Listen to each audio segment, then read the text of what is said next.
تفجير مروع في شارع الحضارة بحي عكرمة أودى بحياة العديد من الضحايا وجرح العشرات.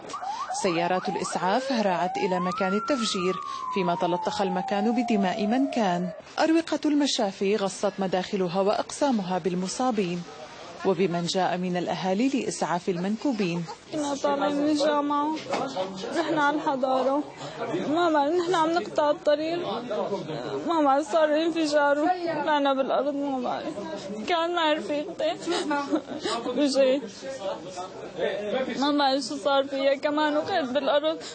كنا بمطعم بشارع الحضارة، فاتت السيارة على زاوية المطعم، ما حسينا غير نار بس وحسيت حالي بالأرض.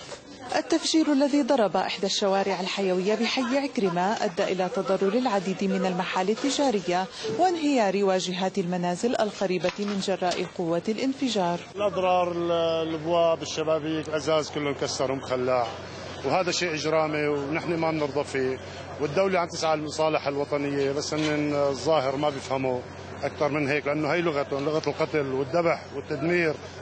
عالم عايشة مسالمة بحالة ما في عنا شيء ولا عم نأذي حدا ولا شيء، بس هن ما بيحبوا لا يشوفوا لا حضارة ولا شيء، ما دايرين إلا وراء إجرامهم. وجهاء المصالحة لم يستغربوا هذا العمل الإرهابي، فهو برأيهم يهدف إلى إفشال الجهود في حي الوعر، وهو رد على نجاح المساعي فيها والتزام الأطراف بالهدنة. لكن كل ما يفعل هؤلاء المجرمين القتلة لن يثنينا عن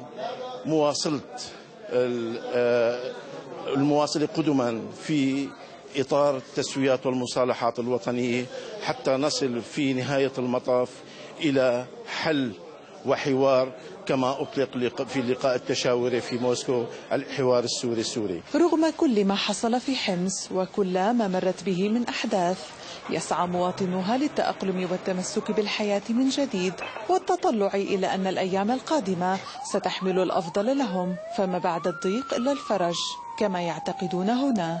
من حي عكرمة في مدينة حمص، شيرين العلي، RT.